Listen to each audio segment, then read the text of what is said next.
Donald Trump, je ne vous parle pas aujourd'hui comme un homme faible. Je ne vous parle pas comme un mendiant. Je vous parle comme le président d'un peuple qui connaît le prix du sang, de la dignité et de la résistance.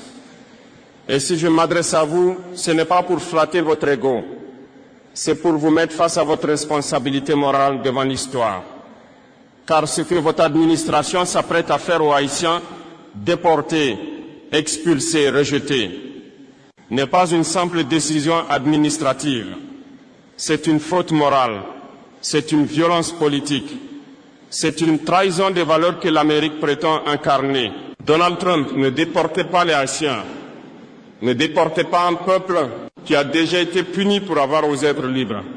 Ne déportez pas un peuple dont le seul crime historique fut d'avoir vaincu l'esclavage, quand le monde entier voulait le maintenir à genoux.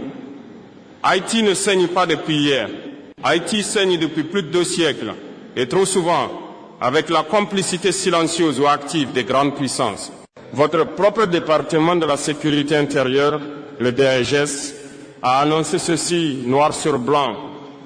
Le statut de protection temporaire, TPS, pour les Haïtiens prendra fin le 3 février 2020. Après cette date, des femmes, des hommes, des familles entières qui travaillent, qui paient des impôts, qui élèvent des enfants sur le sol américain, pourront être expulsés à moins d'avoir miraculeusement obtenu un autre statut légal. Donald Trump, appelez-vous cela de la justice.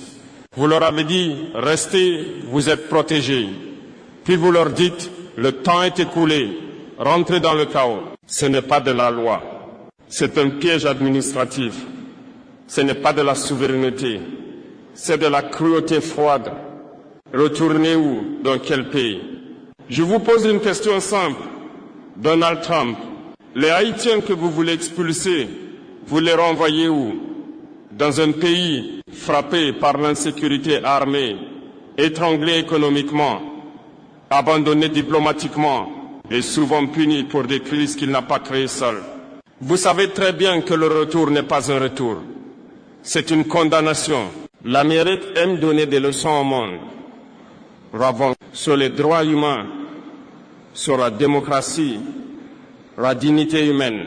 Mais quelle crédibilité reste-t-il quand on expulse un peuple noir, pauvre, déjà brisé, au nom de slogans politiques et de calculs électoraux? Donald Trump, on ne bâtit pas une grande nation en frappant les plus vulnérables. Haïti n'est pas un fardeau. Les Haïtiens ne sont pas un fardeau.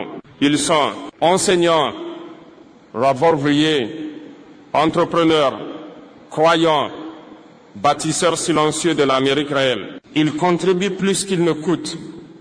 Ils respectent plus les lois que ceux qui les stigmatisent. Et pourtant, on les traite comme une erreur à effacer. Donald Trump, l'histoire ne vous jugera pas sur vos slogans. Elle vous jugera sur ceci. Avez-vous protégé un peuple qui saignait déjà? Ou avez-vous choisi de l'enfoncer davantage pour gagner des voix? Car quand on expulse les faibles, ce n'est pas la force qu'on démontre, c'est la peur. Donald Trump, avant de parler de frontières, avant de parler d'expulsion, avant de parler de problèmes haïtiens, parlons de responsabilité. Car Haïti n'est pas tombé du ciel dans le chaos.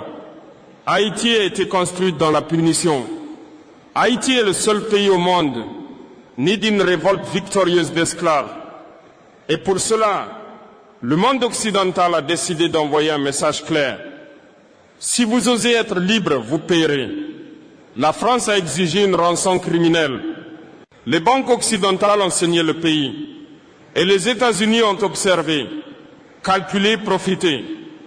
Pendant plus d'un siècle, Haïti a été étranglé financièrement. Donald Trump, vous ne pouvez pas ignorer cette histoire et ensuite pointer du doigt les conséquences. Entre 1915 et 1934, les États-Unis ont occupé Haïti militairement. Ils ont contrôlé les douanes, la banque centrale, les décisions clés de l'État. Ils ont laissé derrière eux un État affaibli, une armée politisée, une société fracturée. Ce n'est pas de l'aide, c'est de l'ingérence. Et quand l'ingérence produit le désordre, on appelle cela une responsabilité historique.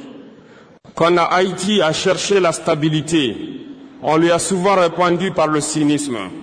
Des régimes corrompus ont été tolérés, des dictatures ont été soutenues tant qu'elles servaient les intérêts géopolitiques. Donald Trump ne fait pas semblant d'être surpris que la démocratie haïtienne ait été fragilisée. On ne peut pas étouffer un pays, manipuler ses dirigeants, fermer les yeux sur la corruption et ensuite dire « ce pays est ingérable ». Les catastrophes naturelles, elles frappent partout. Ce qui tue Haïti, ce n'est pas la nature, c'est l'abandon après la catastrophe. Promesses non tenues, aides détournées, plans imposés sans respect du terrain. Puis, quand les gangs émergent, quand l'État s'effondre, on dit « regardez-les, ils fuient ». Mais ils fuient quoi? Un chaos alimenté de l'extérieur, un effondrement observé sans courage politique. Donald Trump, les migrations ne sont pas un accident. Elles sont la conséquence directe des décisions politiques. Quand on asphyxie un pays économiquement, on manipule ses équilibres internes, on l'abandonne quand il brûle. Alors les gens partent. Puis vous dites, ils envahissent. Non, ils survivent. Le TPS, la dernière porte que vous claquez. Le TPS était un aveu tacite. La situation en Haïti est trop dangereuse pour un retour. Alors expliquez-moi ceci, Donald Trump. Qu'est-ce qui a fondamentalement changé en Haïti pour justifier la fin du TPS en février 2026? La sécurité? Non. La stabilité? Non. Les institutions? Non. La seule chose qui a changé, c'est le climat politique aux États-Unis. Et vous appelez cela une décision souveraine.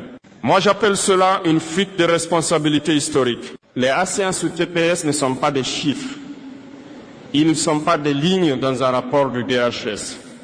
Ce sont des parents des enfants américains de naissance, des communautés entières enracinées. Les expulser, c'est créer une crise humaine volontaire. Donald Trump, vous pouvez gagner une bataille électorale en montrant du doigt les plus faibles.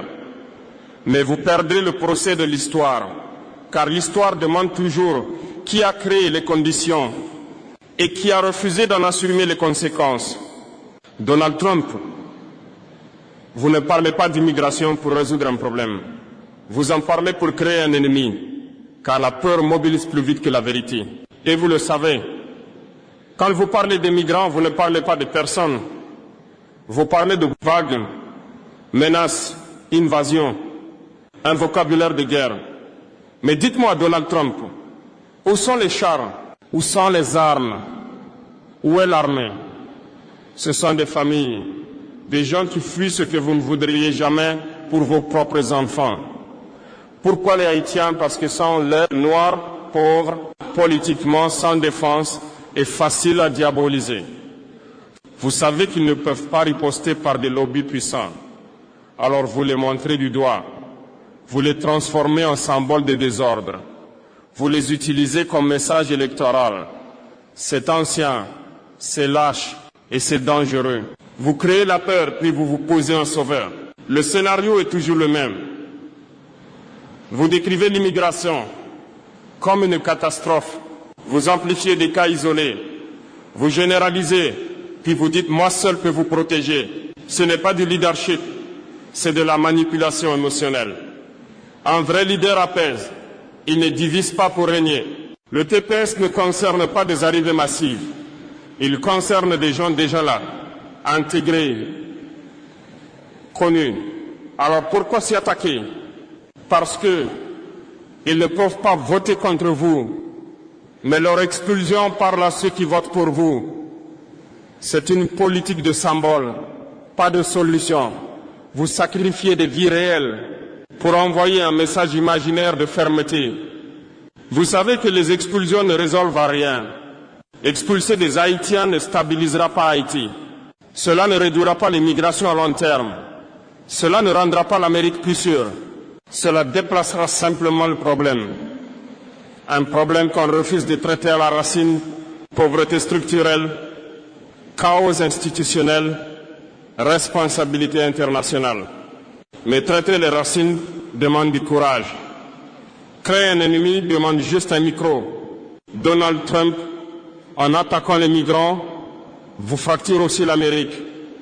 Vous apprenez à une partie de votre peuple à regarder l'autre avec suspicion. Vous transformez la diversité en menace, la compassion en faiblesse, l'accueil en trahison. C'est ainsi que les nations se durcissent, puis se fissurent. Répétez que les migrants sont responsables de tout. Ne créez pas des emplois, ne répare pas les routes, ne soigne pas les hôpitaux. Cela ne fait que détourner la colère. Et pendant que l'on accuse les Haïtiens, les vrais problèmes restent intacts. Donald Trump, l'histoire est remplie d'hommes politiques qui ont gagné en désignant des ennemis faibles. Ils sont tous jugés sévèrement après. Car la peur est une arme à usage immédiat, mais à retour historique garanti. Je le dis aussi au peuple américain. Les Haïtiens ne sont pas votre problème. Ils sont le miroir de ce que le monde fait quand il abandonne un pays.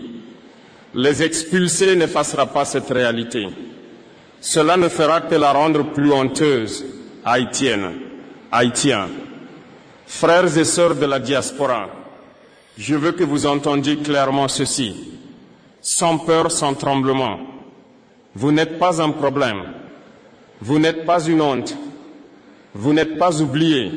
Ce qui vous arrive aujourd'hui, cette menace de perdre le TPS après le 3 février 2026, n'est pas le résultat de votre échec. C'est le résultat d'un système qui vous utilise puis vous rejette. Vous avez respecté les règles. On vous a dit, venez légalement, enregistrez-vous, travaillez, respectez la loi. Vous l'avez fait, vous avez travaillé dur, payé des impôts, élevé vos enfants, respectez les lois d'un pays qui vous avait promis protection. Et aujourd'hui, on vous dit, le temps est fini, comme si votre vie avait une date d'expiration. C'est une injustice. Ne laissez personne vous humilier. Je vous parle en tant que dirigeant africain, mais aussi en tant que fils d'un continent dont les enfants ont connu l'exil, le mépris et l'exploitation. Quand un système vous fait sentir toléré hier, indésirable aujourd'hui, ce n'est pas vous qui devez baisser la tête. La dignité ne dépend pas d'un document administratif. Vous avez bâti des communautés à Miami, à New York, à Boston, à Montréal, ailleurs encore. Vous avez bâti des églises, des commerces, des familles, des ponts culturels. Vous avez enrichi les sociétés qui vous accueillent. Vous n'avez pas détruit, vous avez construit, et personne n'a le droit d'effacer cela d'un trait de plume. Je parle aussi aux enfants haïtiens, nés sur le sol américain ou canadien. Si un jour on vous fait croire que vos parents sont illégitimes, ne l'acceptez pas. Vos parents ont survécu là où d'autres auraient sombré. Ils ont porté 2 mondes sur leurs épaules. Ils sont des héros silencieux. Ne laissez pas la peur vous diviser. La peur isole. La peur fait taire. La peur pousse à se cacher. C'est exactement ce que certains espèrent. Je vous dis, parlez, organisez-vous, utilisez les voies légales, défendez votre dignité, sans violence, sans haine. La visibilité est une protection. Haïti vous regarde. Même affaibli, même blessé, Haïti vous regarde. Vous êtes son souffle extérieur, sa voix internationale, sa mémoire vivante. Vous n'avez pas quitté Haïti par trahison. Vous avez quitté Haïti par nécessité. Et aucun discours politique ne changera cette vérité. Si le TPS s'arrête, ce n'est pas la fin de votre combat. Cherchez les voies légales existantes, l'asile, les ajustements de statut, le soutien communautaire et juridique. Ne renoncez pas dans le silence. L'abandon est ce que l'injustice attend. La dignité, c'est ce qui la dérange. Je vous le dis avec gravité. Votre lutte est légitime. Votre présence est légitime. Votre dignité et non négociable.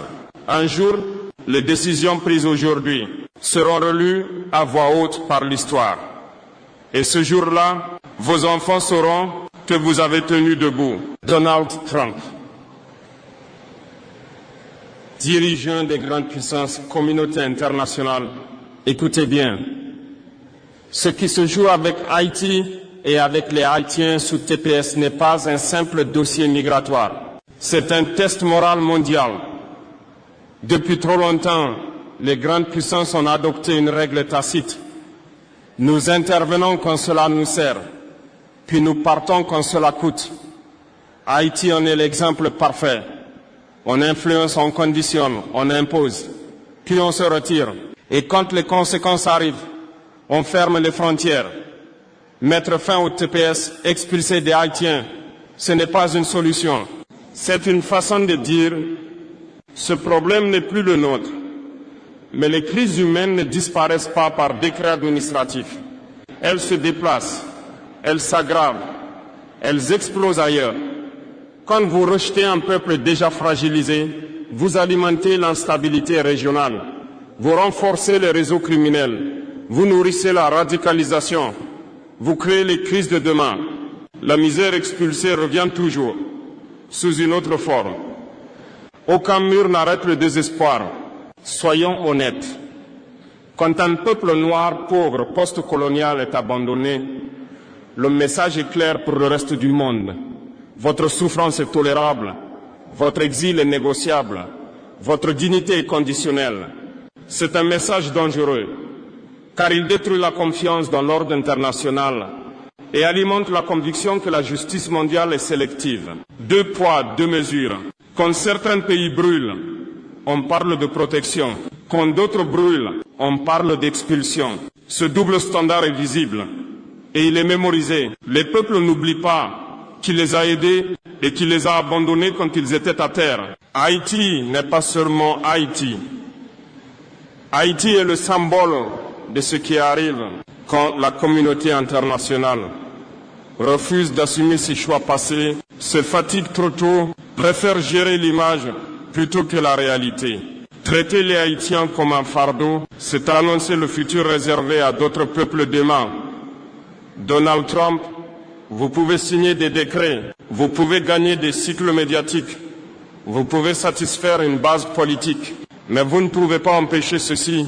Les décisions injustes laissent des traces durables, et ces traces deviennent de la défiance, du ressentiment, des fractures géopolitiques profondes.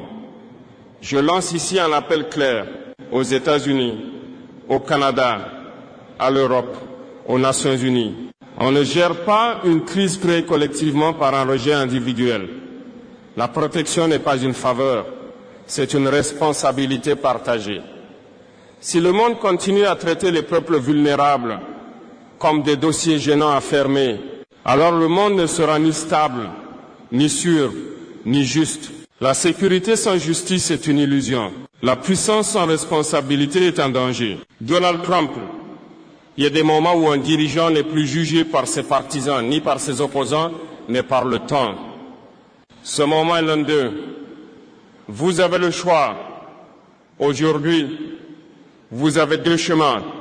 Le premier est facile. Expulser, durcir, pointer du doigt, transformer la souffrance humaine en argument politique. Ce chemin fait du bruit.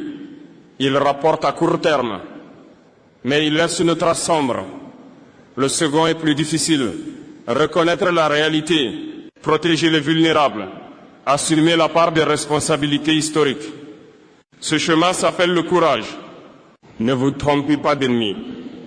Les Haïtiens ne sont pas vos ennemis. Ils ne menacent pas l'Amérique. Ils ne détruisent pas votre nation. Ils n'affaiblissent pas votre peuple. Ils cherchent simplement ce que tout être humain cherche. La sécurité, la dignité, un avenir pour leurs enfants. Si cela devient un crime, alors le problème n'est plus l'immigration. Le problème devient moral. Donald Trump, l'histoire ne retiendra pas vos slogans, vos meetings, vos chiffres de sondage. Ne vous trompez pas d'ennemis. Les Haïtiens ne sont pas vos ennemis. Ils ne menacent pas l'Amérique. Ils ne détruisent pas votre nation. Ils n'affaiblissent pas votre peuple. Ils cherchent simplement ce que tout être humain cherche, la sécurité, la dignité, un avenir pour leurs enfants. Si cela devient un crime, alors le problème n'est plus l'immigration. Le problème devient moral. Donald Trump, l'histoire ne retiendra pas vos slogans, vos meetings, vos chiffres de sondage. À la diaspora haïtienne, je vous le redis une dernière fois, ne laissez personne vous faire croire que vous êtes de trop. Votre existence est une réponse. Votre travail est une preuve. Votre dignité est en fait. Tenez debout, restez visibles, restez unis. Message au monde, on peut expulser des corps, on peut déplacer des frontières, on peut signer des décrets, mais on ne déporte pas la dignité d'un peuple. Jamais. Chaque injustice plantée aujourd'hui germe demain sous une autre forme. Donald Trump, le pouvoir révèle toujours l'homme et l'histoire révèle toujours la vérité. Ne soyez pas l'homme qui a ajouté une blessure à un peuple déjà à terre.